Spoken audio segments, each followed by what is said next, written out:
الحمد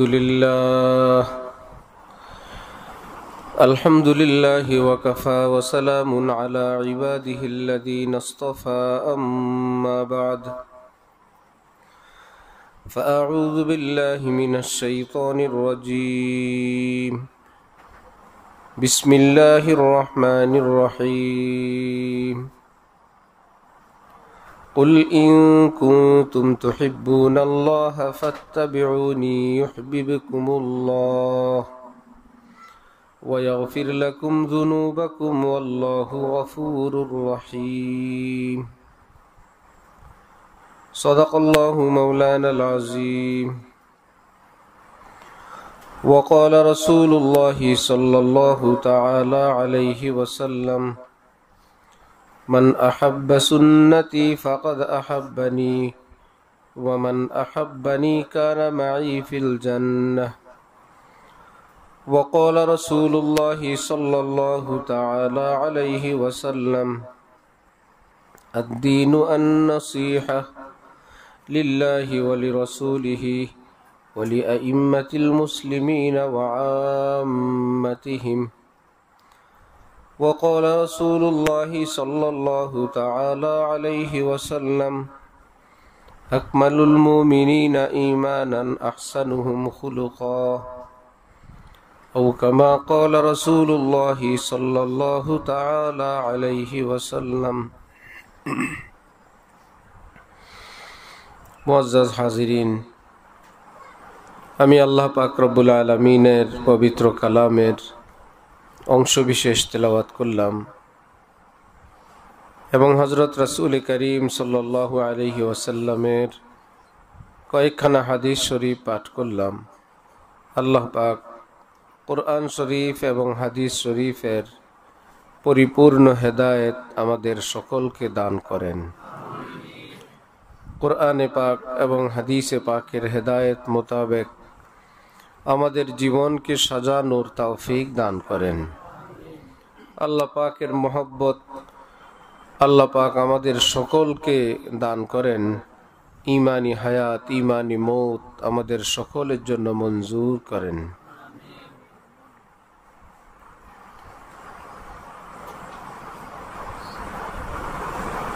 মাদ্রাসা মারকাজুস সুন্নাহ কর্তৃক আয়োজিত আজকের এই ইসলাহি মাহফিলকে যারা আয়োজনকারী, সহযোগিতাকারী, অংশগ্রহণকারী, যে কোনোভাবে সাহায্য সহযোগিতাকারী সকলের নাজাতের উসিলা হিসাবে কবুল ফরমান। হযরত রাসূলুল্লাহ সাল্লাল্লাহু আলাইহি ওয়াসাল্লাম ইরশাদ করেন, আকমালুল মুমিনিনা ঈমানান আহসানুহুম খুলুকা। যার আখলাক, চরিত্র যত সুন্দর তার ঈমান তত সুন্দর। যার আখলাক উঁচু হবে তার ঈমানও উঁচু হবে।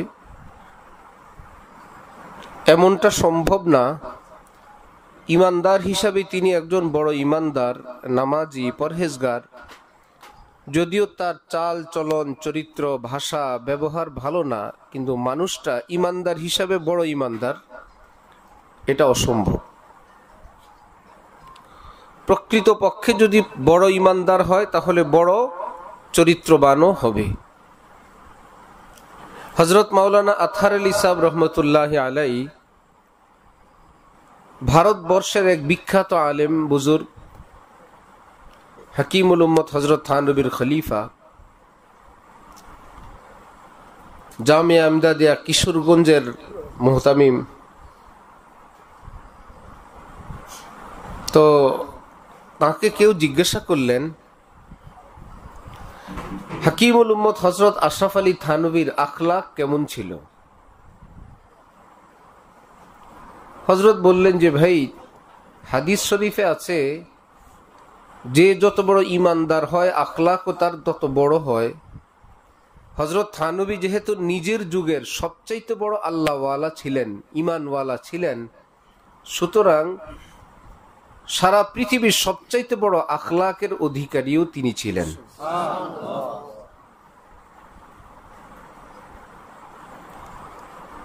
অপর হাদিসে আছে, মা মিন শাইইন আসকালু ফিল মিজানি মিন হুসনিল খুলুক। কিয়ামতের দিন আল্লাহ পাক যখন মানুষের আমল ওজন করবেন, সবচাইতে ভারী যে আমলের ওজন হবে সেটা হলো উত্তম আখলাক। উত্তম আখলাকের ওজন হবে সবচাইতে ভারী। এবার রাসূলুল্লাহ সাল্লাল্লাহু আলাইহি ওয়াসাল্লাম বলেন, আখলাকের এই ব্যাপারটা এর সম্মুখীন আমরা হই, আমরা যারা বাংলাদেশি মানুষ আছি, আমরা কি বিদেশিদের সঙ্গে বেশি সাক্ষাৎ হয় না দেশিদের সাথে? আমরা এখানে আছি শরীয়তপুরে, তাহলে বেশি সাক্ষাৎ ঢাকার মানুষের সাথে না শরীয়তপুরের? পুরা জেলার মানুষের সঙ্গে সাক্ষাৎ বেশি না বাড়ির মানুষ? বাড়ির মানুষের সাথে বেশি না ঘরের মানুষ? নবীজি ওই পয়েন্টে হাত দিলেন। বছরে একবার সাক্ষাৎ হইলে একদম খুব ভদ্র, please, excuse me, sorry, thanks, এ সবাই পারে, পারে না? কিন্তু ডেলি যার সঙ্গে, প্রতিদিন যার সঙ্গে, প্রতিনিয়ত যার সাথে উঠা বসা চাল চলন। হযরত থানবীর আরেক খলিফা শেখুল ইসলাম হযরত আল্লামা তকি উসমানী সাহেবের পীর, বর্তমান পৃথিবীর পুরা দুনিয়ার মধ্যে শ্রেষ্ঠ আলেম শেখুল ইসলাম আল্লামা তকি উসমানী, ওনার শেখ ডাক্তার আব্দুল হাই সাহেব রহমতুল্লাহি আলাইহি হযরত থানবীর বড় খলিফা ছিলেন, হযরত আরিফি। ওনার মৃত্যুর পর ওনার স্ত্রী মন্তব্য করছেন তার স্বামী সম্পর্কে, ডাক্তার আব্দুল হাই সাহেব সম্পর্কে, যে আমাদের দুইজনের সম্পর্ক বাসর ঘরে বিবাহের প্রথম দিন যেমন ছিল ওনার মৃত্যু পর্যন্ত এমন ছিল।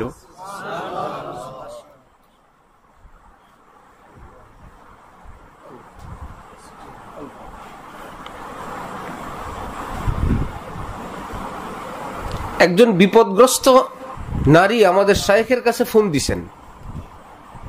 তার স্বামী একদিকে আলিম ছিলেন বাংলাদেশে, আর একদিকে এমপি সাহেব ছিলেন। যারা জানেন জানবেন, মুফতি শহীদুল ইসলাম সাহেব এমপি আল মারকাজুল ইসলামীর। ওনার ইন্তেকালের পর পারিবারিক কোনো বিষয় নিয়ে ফোন দিলে হযরত বললেন, স্ত্রী হয়ে স্বামীর নামটা এভাবে উচ্চারণ করতেছেন, হযরত মুফতি সাহেব রহমতুল্লাহি আলাইহি।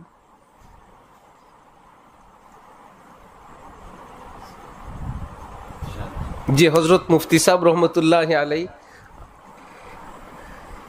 আল্লাহ, হয়তো সামনে আসতে হবে, না হলে যারা তোমরা ছোটরা আছো একটু পিছনে মধ্যখানে ওই দরজা বরাবর জায়গা করে দিলে।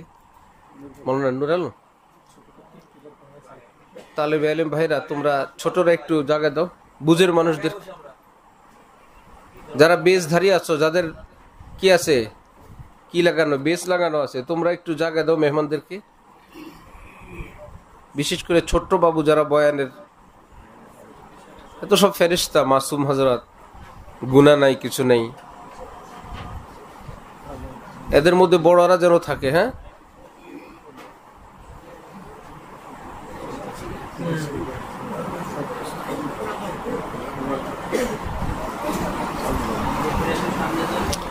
একজন স্বামীর ইন্তেকালের পর স্ত্রী যদি তার বিষয়টা নিয়ে আলোচনা করতে গিয়ে স্বামীর কথাটা এভাবে বলেন, হযরত মুফতি সাহেব রহমতুল্লাহি আলাইহি এটা বলছেন, কি বোঝা যায় স্ত্রীর অন্তরে স্বামীর প্রতি শ্রদ্ধা আছে কিনা?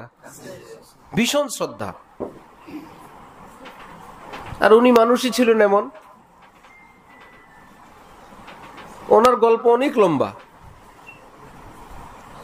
বিভিন্ন জুলুম অত্যাচারের কারণে, দেশীয় পেরেশানির কারণে উনি বিদেশে থাকতেন। নিউ ইয়র্কে গেছেন, সেখানে মাদ্রাসা একটা বানাইছেন।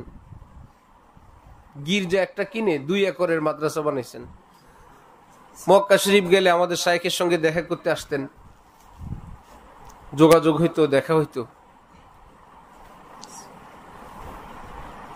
জেলখানার জীবনও যে কয়েকজন ছিলেন সব মুরিদ বানায় ফেলছেন। জেলের ভিতরে তালিমুল ইসলাম কিতাব পড়ে, রোজানা নফিস বাতির জিকির, আল্লাহ আল্লাহ জিকির, নামি দামি জাদ্রেল মন্ত্রী, সব কাজ তো নাই, তালিম তরবিয়ত করতেন। কেরানীগঞ্জে মাদ্রাসা বানানোর জন্য জায়গা কিনছিলেন 65 একর, 100% 1 একর। শতাংশ বুঝেন আর শতক বুঝেন আর ডিসিম বুঝেন, একই জিনিস। 100% 1 একর মাদ্রাসা করার জন্য জায়গা কিনছিলেন কয় একর? 65 একর।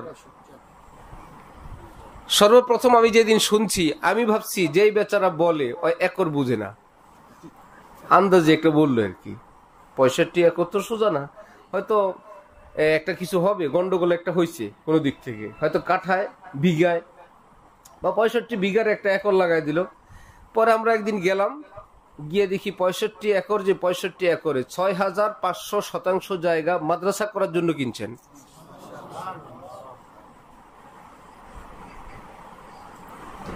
এর মধ্যে 4500 ভরাট হয়েছে। তখন দেখলাম না, ঠিক আছে, 65 একর ঠিক আছে। তো বিদেশে যখন থাকতেন ওনার একটা হজের লাইসেন্স ছিল, হজের লোক নিতেন বাংলাদেশ থেকে। উনি বিদেশ থেকে মক্কা শরীফে আসতেন, এই দিক থেকে ওনার এলাকার বা দেশের লোকেরা হজে যাইতো। তো ওনার নীতি ছিল যে হাজি প্রতি 20,000 টাকা উনি দিবেন, যত খরচ হয় ওই খরচটা দিবে, ওই খরচের থেকে উনি দিবেন কত হাজার? 20,000। তো উনি কি হাজির থেকে টাকা নিলেন না আরো দিলেন? একটা আখলাক।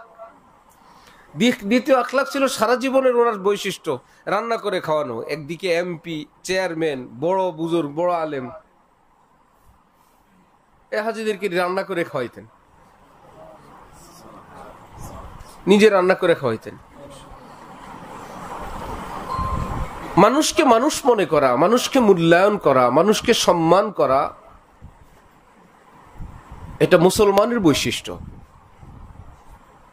হযরত মুফতি শফি সাহেব রহমতুল্লাহ আলাই, তকি উসমানী সাহেবের বাবা, যেমন বাবা এমন বেটা, লিখছেন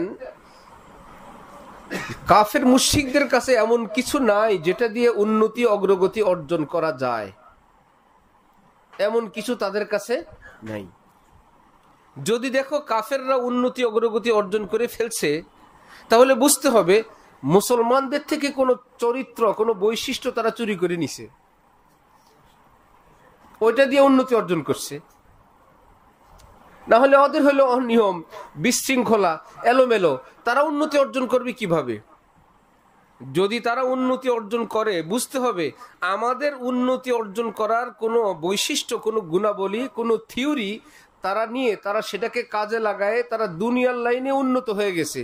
আমাদের থিওরি আমরা কাজে লাগাইতে পারি নাই।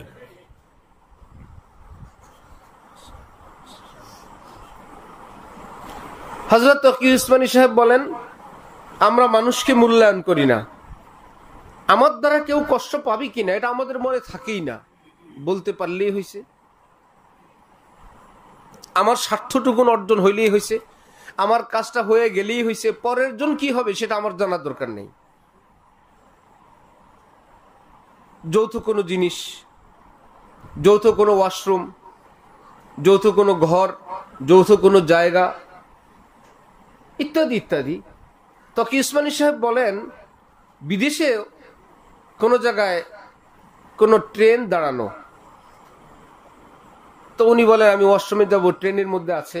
আমি সেখানে ওয়াশরুমে গেলাম, গিয়ে দেখি এর সামনে একজন মহিলা দাঁড়ানো। উনি বলেন আমি চলে আসছি, আমি আমার সিটে বসছি। বেশ কিছুক্ষণ পর গিয়ে দেখি মহিলা সেখানে এখনো দাঁড়ানো।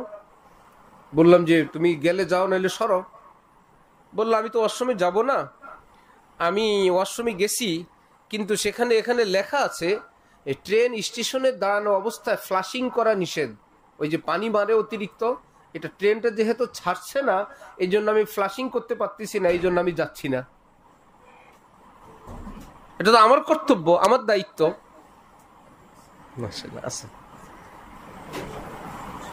তিনি বলেন আমরা মুসলমানরা কয়জন এই চরিত্রটুকু নিয়ে থাকতাম? হয়তো অন্যায় করে ফ্লাশিং করে চলে আসতাম, অথবা ফ্লাশিং ছাড়াই চলে আসতাম। মক্কা শরীফ থেকে একবার মদিনা শরীফ আমরা যাব আমাদের শায়েখ সহ। এটা বাথরুমের দরজার মধ্যে লেখা কি জানেন? উতরুকিল মাকান আফজালা মা কান। বাথরুম ব্যবহারকারী, আপনি প্রবেশ করে পরিবেশটা যেমন পাবেন এর চেয়ে ভালো রেখে আসবেন।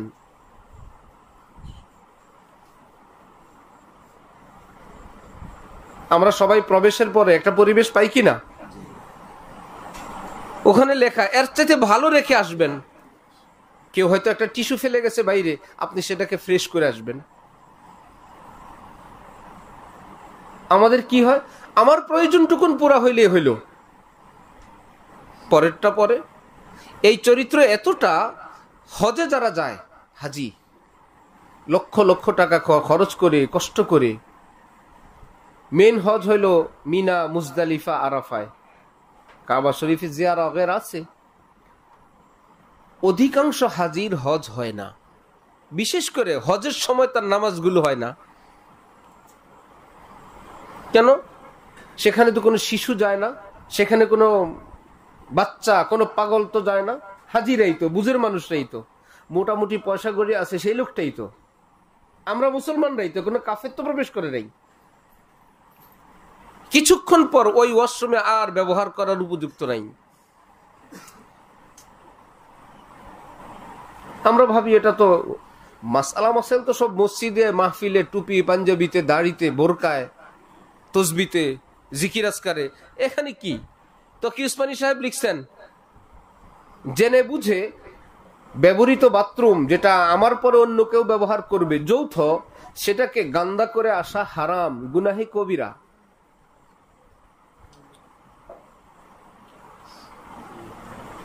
এমনকি লিখছেন যে একটা যৌথ জিনিস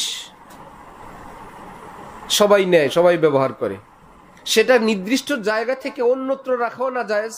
কারণ আপনার পরে যিনি ব্যবহার করতে আসবেন তিনি তো পেরেশান হবেন।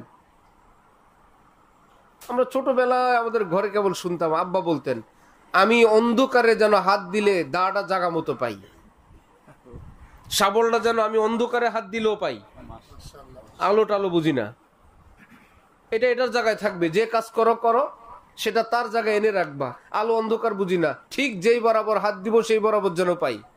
এত বছর পরে এসে শুনলাম যে এটাও যে ইসলামী শিক্ষা।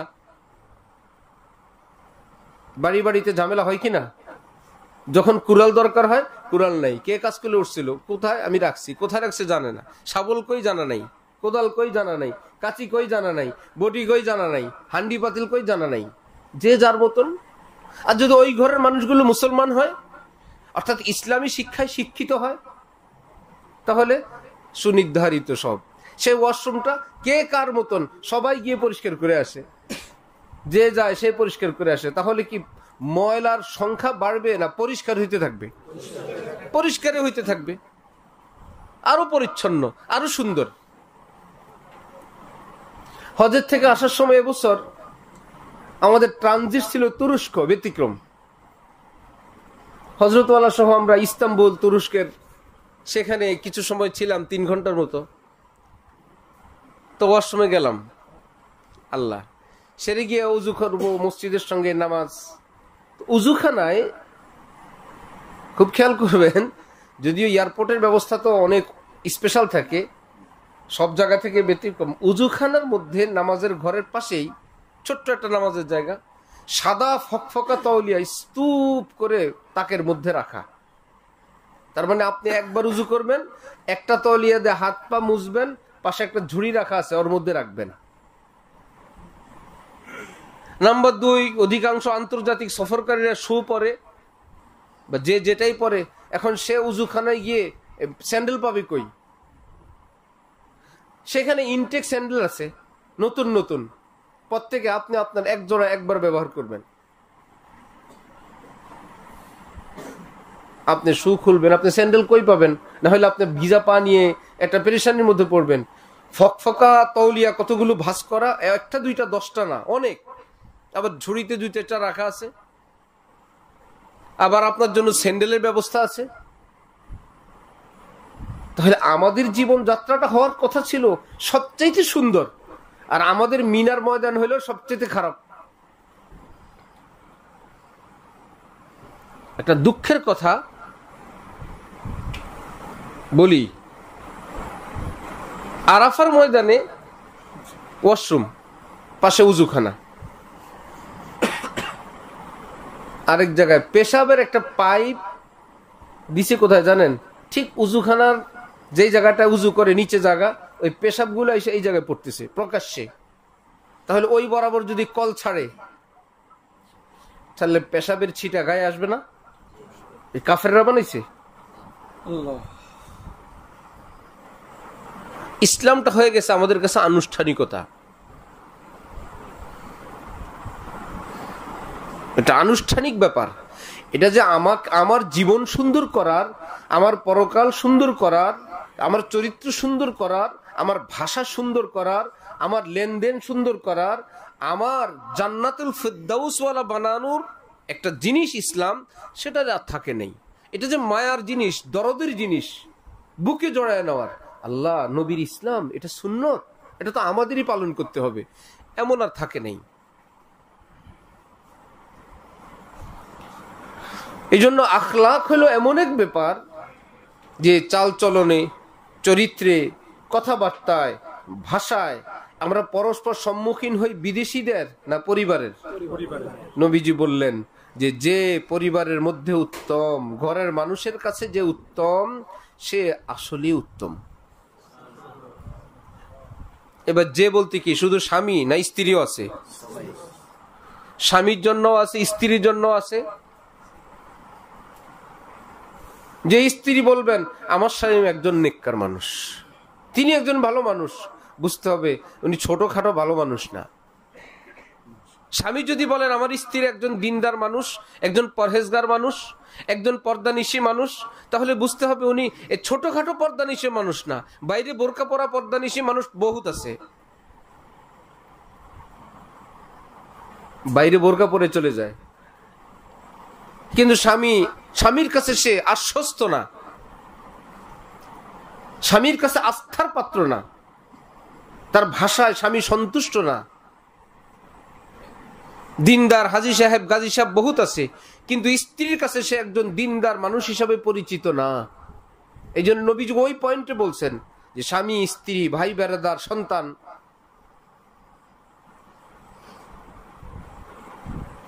এই জন্য ইবনে খালদুল ছিলেন একজন ইসলামী সমাজ বিজ্ঞানী। উনি বলতেন সন্তানদের সামনে, শিশুদের সামনে মা বাবা যে আচরণ করেন, ওই আচরণের একটা বীজ ওই বাচ্চার জীবনে বপন হয়ে যায়, বীজ লেগে যায়।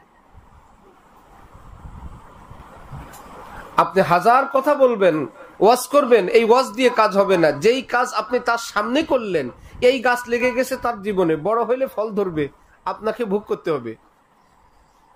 আপনি ভাববেন এটা শিখলো কোত্থেকে, গাছ আপনি লাগাইছেন, অথবা কেউ না কেউ তার সামনে এই কাজ করে এই চরিত্র তার ভিতরে ঢুকাইছে। তাহলে আমরা সকলেই চাই আমাদের সন্তানরা ভালো হোক। এই কথা অনুযায়ী এবং হাদিসের ভাষ্য অনুযায়ী কুল্লু মাউলুদিন ইউলাদু আলাল ফিতরা ফাআবাওয়াহু ইউহাউবিদানিহি আও ইউনাসসিরানিহি আও ইউমাজ্জিসানিহি, ওই হাদিসের ভাষ্য অনুযায়ী নবীজির কথা হলো, যদি তুমি ভালো সন্তান দেখতে চাও, ছোট্টবেলা থেকে তার সামনে তুমি ভালো আচরণ করো, ভালো কথা বলো, ভালো কাজ করো। যেই মা বাবা ছোট্ট শিশুর সামনে ফকিরকে দান করে, ফকির আসলে সেই বাচ্চা কি দরজা বন্ধ করে দিবে না দেয়ার ব্যবস্থা করবে? আর যদি ফকির আসলে মা বাবা ধমক দেয়, কয়েকদিন পর দেখা যাবে আর কষ্ট করা লাগবে না, বাচ্চায় ধমক দিয়ে ভাগাই দিছে। কি ব্যাপার, বাচ্চা ধমক শিখলো থেকে? সে দেখছে আমার মা বাবা ফকির আসলে ধমক দেয়, এখন আর মা বাবার কষ্ট করা লাগে নাই, সেই ধমক দিয়ে দরজা বন্ধ করছে। আরেক দিকে যাও, অন্য বাড়িতে যাও, আর যদি দেখছে না মা কিছু দেন, আজানের জবাব দে।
এজন্য ছোট্ট শিশুদের সামনে অনেকে অনেক কথা বলেন, অনেক আচরণ করেন, এই কথা মনে করে এরা তো ছোট মানুষ, এরা তো বুঝে না। হযরতওয়ালা করাচি বলেন, ভাই তোমার মোবাইল কি কিছু বুঝে? কারো মোবাইল যদি ভিডিও অন করা থাকে, সেই মোবাইলের সামনে যে যাই করে মোবাইল কি কিছু বুঝে? বুঝে না, কিন্তু রেকর্ডিং ঠিকই করে, রেকর্ড করতে থাকে, কিন্তু বুঝে না কিছুই। ছোট্ট বাচ্চা কিছু বুঝে না ঠিক, তার চোখগুলো হইল ভিডিও ক্যামেরা, কানগুলো হইল অডিও রেকর্ডার। সে কিন্তু রেকর্ড করতেছি ঠিকই, বুঝা লাগবে না। আবার কিছুদিন পর সেই মোবাইল থেকে যদি আপনি চালু করেন, দেখবেন যে ঠিক যা ঘটনা ঘটছে তাই চালু হয়েছে। এই বাচ্চা যখন বড় হবে দেখবেন আপনার আঞ্চলিক ভাষা, উচ্চারণ, গালিগালাজ, সুব্যবহার, দুর্ব্যবহার, ডায়লগ সব কিছু দেখবেন তার ভিতরে। কোত্থেকে? ঘর থেকে, পরিবার থেকে, যেখানে সে বড় হয় সেখান থেকে সেগুলো তার মধ্যে যায়। এই জন্য আমরা ভালো তো আছি সবাই, বাহিরে বাহিরে, ওয়াজে মাহফিলে, মসজিদে মাহফিলে। আজকের এই ইসলাহি জলসা থেকে আমরা নিজের পরিবারে, নিজের ঘরে, নিজের ব্যক্তিগত জীবনে যার সঙ্গে আমার উঠা বসা আছে, আচার আচরণ আছে, লেনদেন আছে, আমরা সেই জায়গায় ভালো হওয়ার চেষ্টা করব ইনশাআল্লাহ। আল্লাহ আমাদের সবাইকে তৌফিক দান করেন। উত্তম আখলাকের দুইটা দিক, উত্তম চরিত্রের অর্জনের দুইটা দিক। একটা হলো আল্লাহ পাকের হক, দ্বিতীয় হলো মাখলুকের হক। যে কোনো একটা আদায় করে আপনি উত্তম আখলাক ওয়ালা হতে পারবেন না। সাবজেক্টই দুইটা, হুকুকুল্লাহ, হুকুকুল ইবাদ। সুতরাং আমরা মনে করি দিনদার মানে আল্লাহর হকগুলো আদায় করলেই হয়ে গেল।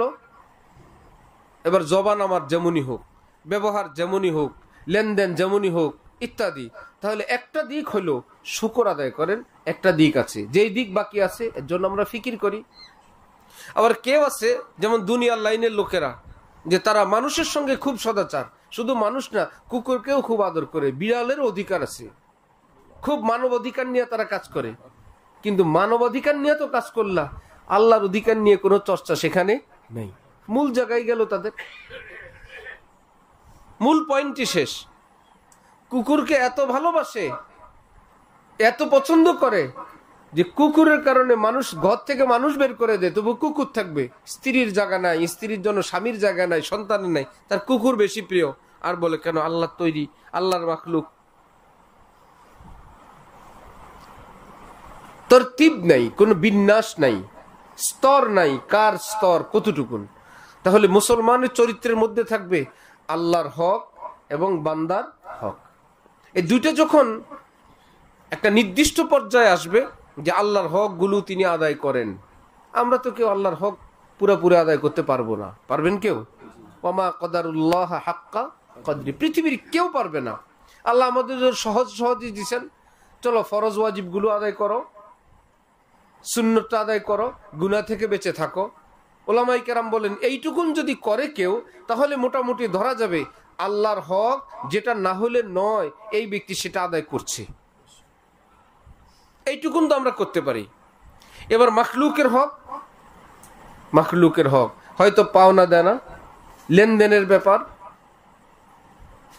অথবা আচার ব্যবহারের ব্যাপার, ভাষার ব্যাপার, কারো হক, সাময়িক হকের ব্যাপার, কাউকে কষ্ট দেওয়া থেকে বিরত থাকার ব্যাপার, কারো ইজ্জত নষ্ট করা থেকে বিরত থাকার ব্যাপার। আমার সামনে কারো প্রশংসা হবে, এটা সহ্য হয় কিনা, কিংবা আমার সামনে কারো দোষ চর্চা কেউ করবে, আমি সেখানে বাধা দেওয়ার ক্ষমতা রাখি কিনা, নাকি আমি ভিতরে ভিতরে পুলকিত হই, পুলক বোধ করি, অমুকের পতন, অমুকের ধ্বংস, অমুকের ভিতরে ভিতরে, যাই হোক আমি তো আর কিছু করি নাই, যে যা হওয়ার হয়ে গেছে। নাকি আমি আফসোস করি। হাদিস শরীফে আছে, কোনো অপরাধ যদি কারো সামনে সংঘটিত হয়, মান শাহিদাহা ওয়া কারিহাহা কানা কামান গাবা আনহা, একদম সামনে অপরাধ হয়েছে, খুন হয়েছে, কিন্তু তিনি এতে সাপোর্ট করেন নাই, উনি দুঃখিত হয়েছেন। হাদিস শরীফে ফেরেশতারা, নবীজি বলেন ফেরেশতারা লিখবে যে যেন এই ব্যক্তি সেখানে উপস্থিত ছিলই না, এই অপরাধের সঙ্গে তার কোনো সম্পৃক্ততা নাই। ঘটছে কি দূরে না সামনে, অথবা ঘটছে পৃথিবীর অপর প্রান্তে, আমেরিকায় ঘটছে, পৃথিবীর অনেক দূরে, অথবা দেশের আরেক প্রান্তে, অথবা আমার চোখের আড়ালে, আমি এখানে বসে বললাম ঠিক আছে, খুব ভালো হয়েছে, ওর একটা মাইট দিছে, খুব ভালো হয়েছে, অথচ ওই মাইটটা ছিল জুলুমের মাইট, ওমকে খুন করে ফেলছে, খুব ভালো করছে, অথচ খুন করা তার জন্য এটার হক সে ছিল না, যে এত বড় অপরাধ করে নাই। তাহলে আমি দূরে থেকেও সাপোর্ট করলাম, কিয়ামতে ওই খুনিদের কাতারে এই সাপোর্টারকে শামিল করবে। এই খুনির মধ্যে যারা যারা ছিল, এই বেচারা বলবে আল্লাহ আমি তো ছিলাম না, নবীজি বলেন ছিল না, তুমি দূরে বসে সাপোর্ট করছো। এই জন্য আমরা যে অন্যের উপর জুলুম অত্যাচার, অন্যের বিপদে আমি আপনি এখানে বসে খুশি হয়ে যাই, তাহলে ওই মামলাটা আমার উপর আসে। আমাদেরকে নবীজি শিখাইছেন যে তুমি একজন আদর্শ মানুষের পরিচয় দাও, কেউ তোমার সামনে কোনো কারো ভুল বিচ্যুতি বললে থামাও, যদি থামানোর ক্ষমতা না রাখে লা তাকউদ বাদা যিকরা মাআল কওমিজ জালিমিন, যেখানে এরকম গুনার আলোচনা হয় উঠে যাও সোজা সেখান থেকে। ভাই আমি গীবতে নাই, বোন আমি গীবতে নাই, ভাবি আমি, মা আমি গীবতে নাই। ঘরের মধ্যে গীবত আর গীবত, আমার ঘরে অন্যের আলোচনা, ভাই আমার ঘরে আমরা থাকবো, আমরা ঘরের মানুষেরা থাকবো, আরেকজনকে কালেকশন করে নিয়ে এসে আধা ঘন্টা শাশুড়ির ব্যাপারে, আধা ঘন্টা ননদের ব্যাপারে, আধা ঘন্টা ভাইয়ের ব্যাপারে, আধা ঘন্টা ভাবির ব্যাপারে। ছিলাম আমরা 2 জন 4 জন ঘরের মধ্যে, অন্য একজনকে দাওয়াত দেয় না, তার উপর জুলুম চলতে থাকে, সে নাই এখানে। আমরা আমাকে নিয়ে আলোচনা করি, আমরা 2 জনের ব্যাপারে আলোচনা করি, আমাদের ঘরের বিষয়ে আলোচনা করি, আমাদের কি কি কমতি আছে সেটা নিয়ে আলোচনা করি। যে আলোচনা হয় এটা সমাধান না, শুধুমাত্র তাদেরকে তুচ্ছ তাচ্ছিল্য করার জন্য, ছোট করার জন্য, বেইজ্জত করার জন্য, অথবা তাদেরকে কিছু বলে নিজের মনকে খুশি করার জন্য এই বলা, সমাধানের জন্য না। শুধু আলোচনা করে নিজের মনকে খুশ করা। এই মনকে খুশ করার পিছনে আরেকটা আছে, তারা এমন খারাপ আমি ভালো, তারা এত অসভ্য আমি সভ্য, তারা এত নিকৃষ্ট আমি উৎকৃষ্ট। একদিকে তাদেরকে নিকৃষ্ট বলার গুনাহ হচ্ছে, আরেকদিকে নিজে উৎকৃষ্ট দাবি করার গুনাহে কবিরা হইতেছে। 2 দিকের গুনাহে কবিরা, দুধারী তলোয়ার, এই দিকেও ধার ওই দিকেও ধার। আর যদি কারো আলোচনা হইলো, ভাই ভুল বিচ্যুতি সকলের আছে, অন্যের দুষ্টচর্চা না করি, ভাই আল্লাহ আমাদেরকেও মাফ করেন, ওনাকেও মাফ করেন। অমুকের ঘরের আলোচনা, অনেকে ছেলের আলোচনা, ছেলের বউয়ের আলোচনা, মেয়ের আলোচনা, মেয়ের স্বামীর আলোচনা, এগুলো আমাদের ঘর বাড়িতে মুসলমানদের ঘরে ঘরে আছে কিনা? আছে। আমরা ভাবতেছি এগুলো আমাদের ব্যক্তিগত ব্যাপার। নামাজ রোজা তো ঠিক আছে, আমাদের পর্দা পর্শিদা, আমাদের বোরকা পায়জামা পাঞ্জাবি দাড়ি তো ঠিক আছে, নিশ্চয়ই যে যতটুকুন আছে এটা নেয়ামত, ওইটুকুনের কদর করব। পাশাপাশি আমরা যে একজন প্রকৃত মুসলমান, সেই চরিত্র আল্লাহ আমাদের জীবনে সর্বক্ষেত্রে দান করেন। তাহলে আল্লাহ পাকের হক এবং মাখলুকের হক, মাখলুকের হক বলতে আমরা শুধু টাকা পয়সাই বুঝি, টাকা পয়সার চেয়ে ইজ্জতের হক বড়।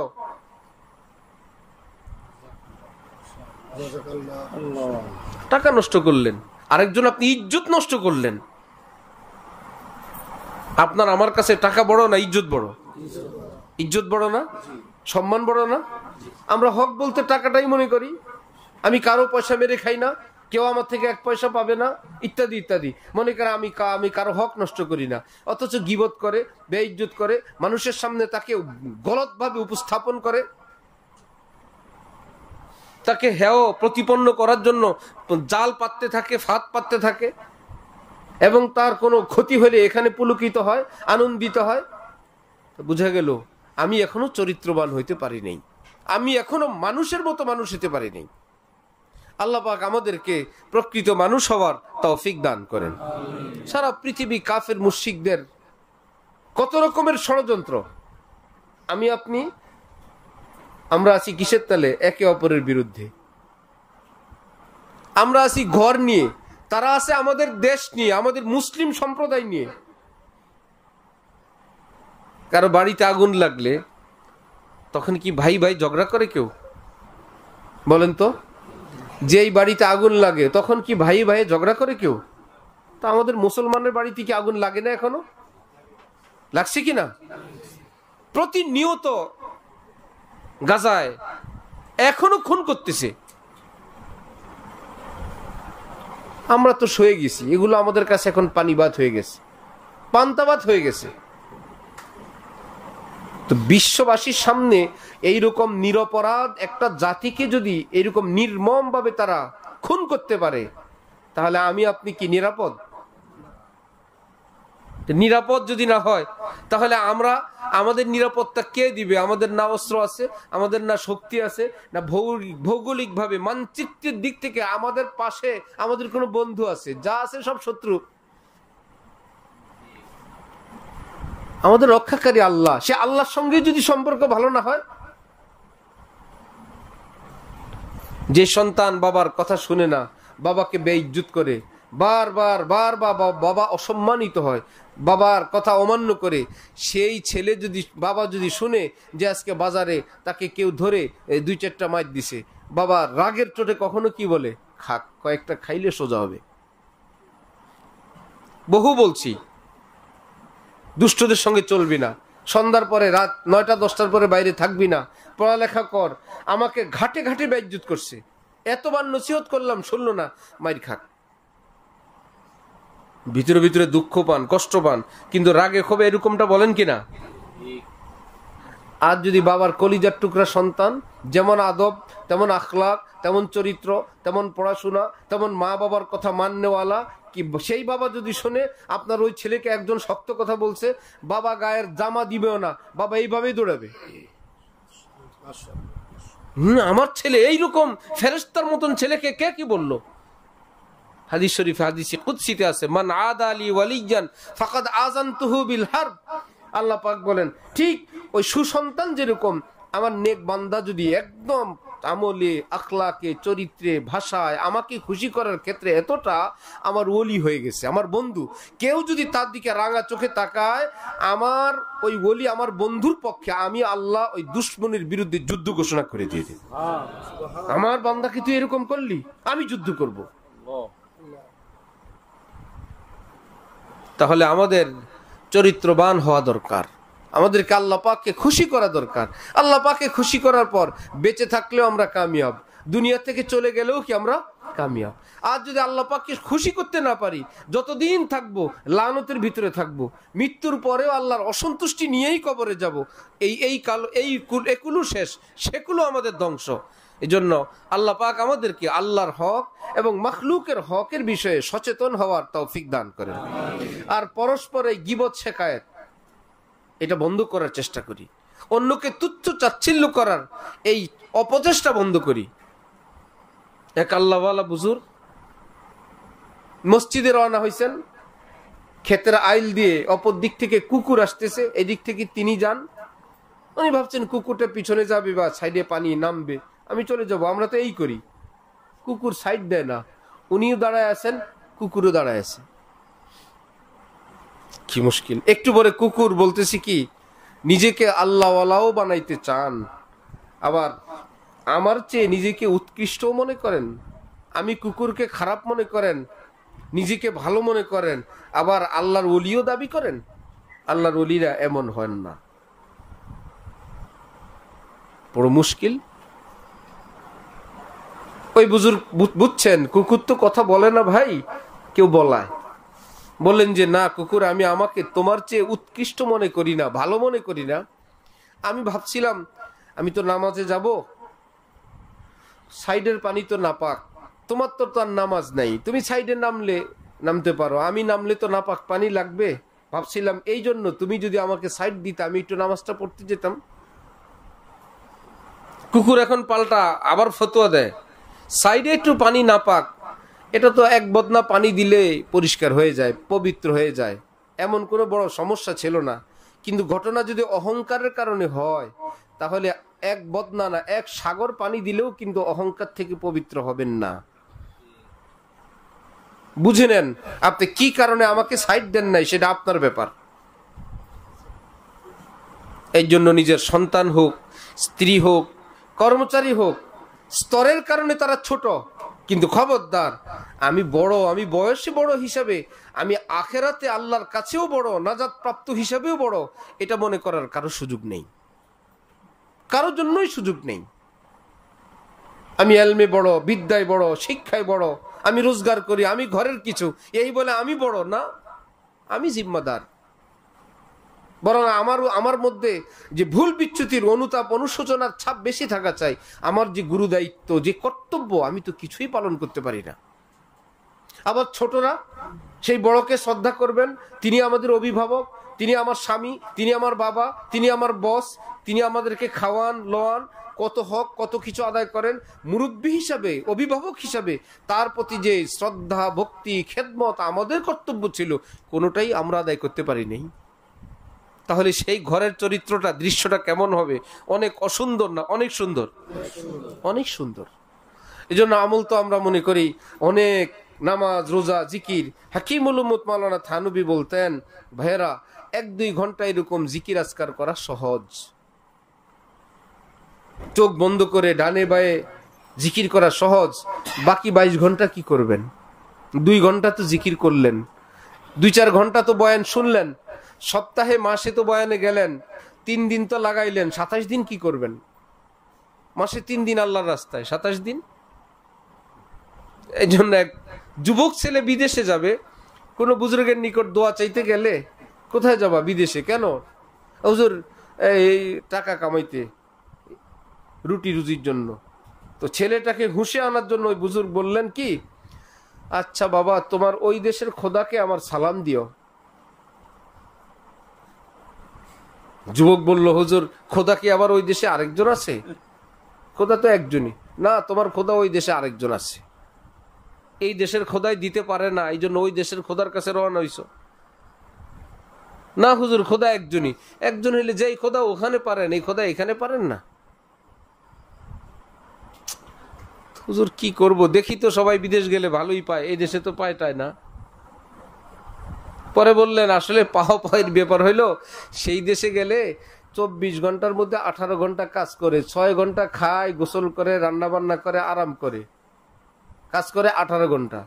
আর এই দেশে 18 ঘন্টা ঘুমায়, আলসামি করে, 6 ঘন্টা কাজে যায়, এর মধ্যে অধিকাংশই ফাঁকি।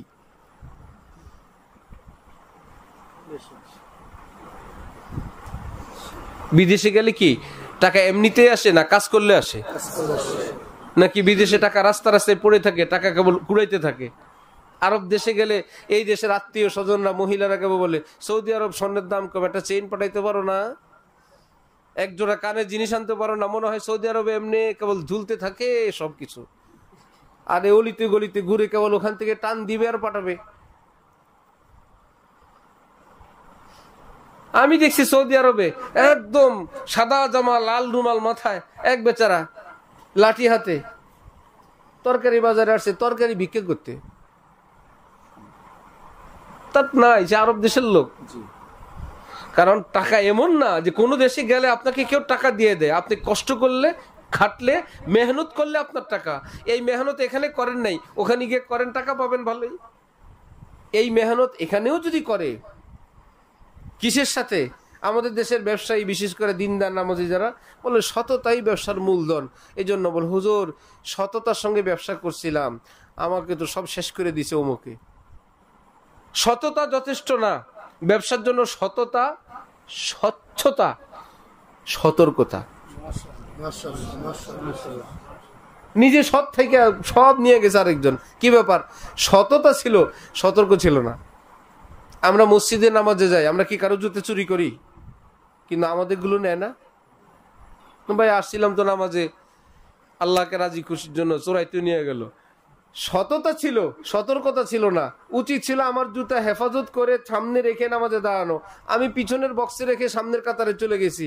চোরে তো জুতাওয়ালা পাহারা দেয় যে হ্যাঁ এই মুসল্লি জুতা এখানে রেখে উনি এখন তাহাজ্জুদে আসেন, ঠিক না? যে আপনি সেজদায় থাকেন, আমি গেলাম। জুতা যে চোরে নিল, আমাদের কি সততার অভাবে না সতর্কতার অভাবে? সতর্কতার অভাবে। আর যদি যৌথ হয় ইত্যাদি হয়, সেখানে স্বচ্ছতা নাই, লেনদেনে অস্পষ্ট। এক জায়গায় খবর পাইলাম, এক ফ্যামিলির দোকান, ফ্যামিলির সবাই ওই দোকান থেকে চুরি করে।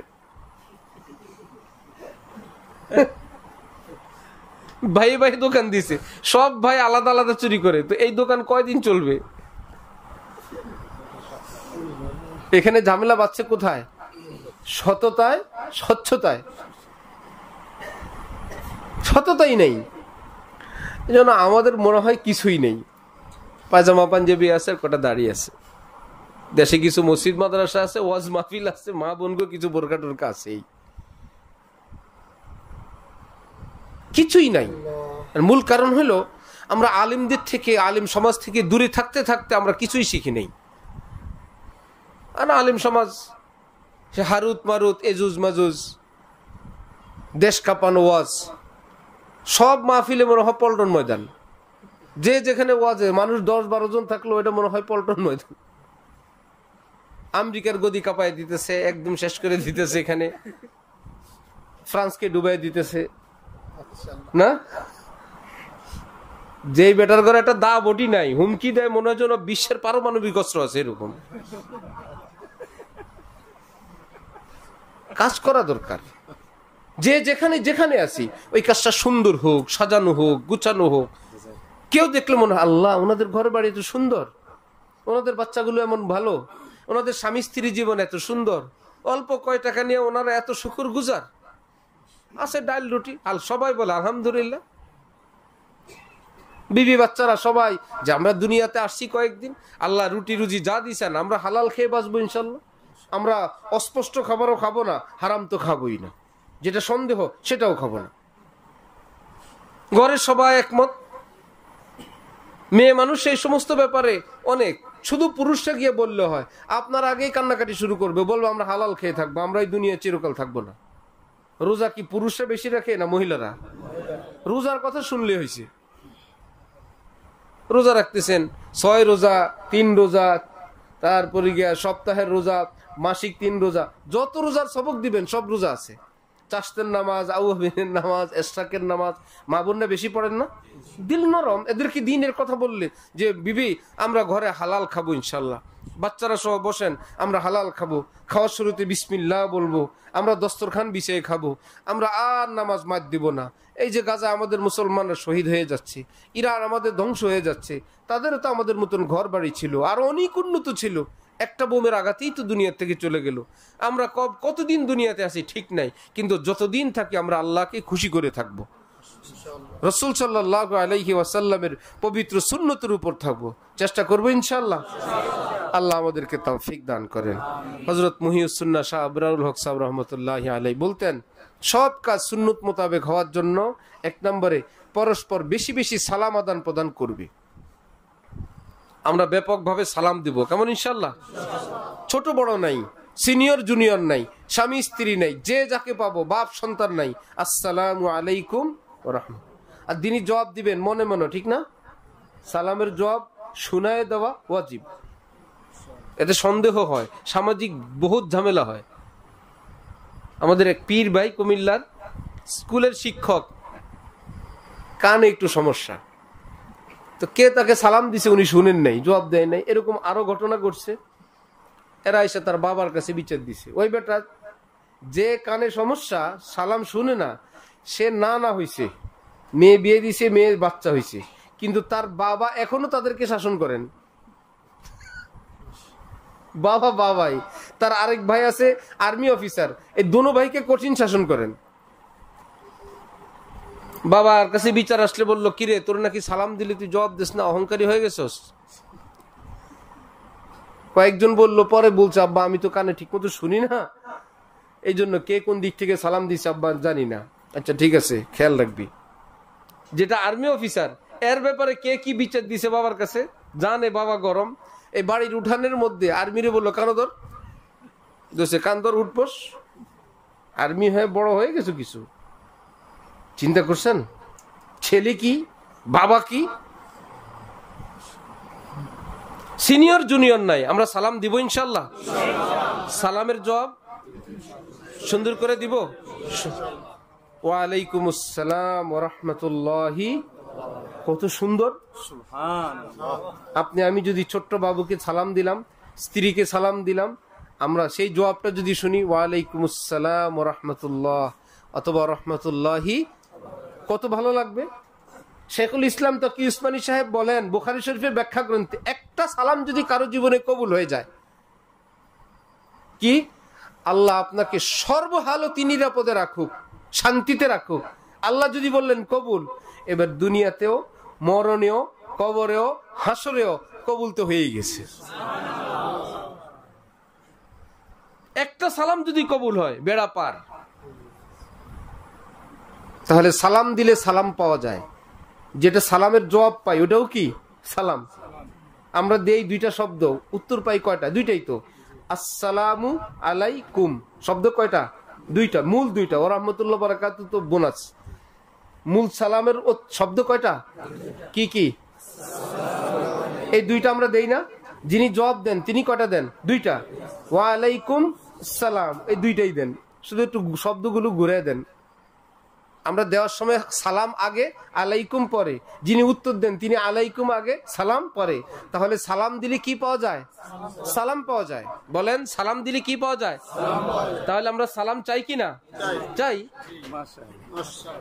সালাম দিলে সালাম পাওয়া যায়। তো যদি একটা সালাম কবুল হইল, দেনেওয়ালারটা কবুল হইল ওকে, যিনি জবাব দিলেন তারটা কবুল হইলে ওকে, একটা কবুল হইলেই কিসমত। এক নম্বরের কাজ, সালামের ব্যাপক প্রচলন করব। কেমন? ইনশাআল্লাহ। ভালো কাজগুলো ডান দিক থেকে করব। খাবো ডান হাতে, পান করবো ডান হাতে, দিব ডান হাতে, নিব ডান হাতে। হোক না সে আমার ঘরের ভিতরে, হোক না আমার বাচ্চা, কিন্তু ডান হাতে। পোশাক পরবো ডান হাত, ডান পা, জুতা ডান পা। আবার মন্দগুলো বাম দিক, বাথরুমে যাব বাম পা, মসজিদ থেকে বের হব বাম পা। ভালোগুলো ডান দিক থেকে, তুলনামূলক মন্দ, ভালোর তুলনায় মন্দ যেটা সেটা বাম দিক, বাম হাত, বাম পা। কেমন? ইনশাল্লাহ। আর মাঝে মাঝে আল্লাহর নাম নেওয়ার জন্য ব্যবস্থা, যে উপরে উঠতে আল্লাহু আকবার, নিচে নামতে সুবহানাল্লাহ, সমতলে লা ইলাহা ইল্লাল্লাহ। উনি এই কথাটা যেটা বলতে বুঝেছেন, সবসময় আল্লাহর নাম নেওয়া। এর জন্য আমার শায়েখ হযরতওয়ালা ঢালকানগর আল্লামা শাহ আব্দুল মতিন সাহেব দামাত বারাকাতুহুমুল আলিয়া হযরত বলেন, বেশি বেশি আল্লাহর জিকির করার একটা সহজ পদ্ধতি হইল ভালো কাজ করার শুরুতে বিসমিল্লাহ বলা। তাহলে আমরা দিনের সারা দিনে, আমার মা বোনরা রান্না করতে বসছে বিসমিল্লাহ, মাছ করতে বসছে বিসমিল্লাহ, তরকারিতে মশলা দিচ্ছে বিসমিল্লাহ, পাতিলটা এখন ধরতে যাবে বিসমিল্লাহ, ভাতের মার গালতে যাবে বিসমিল্লাহ, সুবহানাল্লাহ। তো বিসমিল্লাহকে আল্লাহর জিকির না? কত জিকির হয়ে গেল তার। আর তাহলে গালবার করে কাল করলেন, গালবার থাকলো, জিকির তো হলো। আমি আপনি কাজ করলাম বিসমিল্লাহ, টাকা বের করলাম বিসমিল্লাহ, কোনো লেখা শুরু করলাম বিসমিল্লাহ, কারোর সঙ্গে একটা লেনদেন শুরু করব বিসমিল্লাহ, ওজন করব বিসমিল্লাহ, উনি দিলেন আমি হাতে নিলাম কি বিসমিল্লাহ, গাড়ি স্টার্ট দিব বিসমিল্লাহ, গাড়িটা রেখে যাব বিসমিল্লাহ। আর যদি দোয়া নসিব হয় ঘর থেকে বের হইতে, কি বিসমিল্লাহ তাওয়াক্কালতু আলাল্লাহ, একটা হয়ে গেল, এক জিকির হয়ে গেল। খাওয়ার শুরুতে বিসমিল্লাহ, খাওয়ার শেষে আলহামদুলিল্লাহ, পোশাকের দোয়া, উজুর দোয়া, যখন যেই দোয়া, এই দোয়াগুলো যদি আমরা পড়ি যতটুকুন পারি, তাহলে সারাদিন জিকিরের মধ্যে আসলো। যেই লোক সব কিছু করে সুন্নত মোতাবেক, ধীরে ধীরে এই কাজগুলো করে, সালাম দেয়, ভালো কাজগুলো ডান দিক থেকে করে আর আল্লাহর নাম ভুলে না, ইনশাআল্লাহ এই ছোট্ট ছোট্ট আমলগুলোর বরকতে দেখবেন পুরা জীবনের মধ্যে আল্লাহ পাক সুন্নতের নূর দ্বারা ভরপুর করে দিবেন। আল্লাহ আমাদের সবাইকে তৌফিক দান করেন। ওয়া আখির দাওয়ানা আলহামদুলিল্লাহি রাব্বিল আলামিন। আলহামদুলিল্লাহ।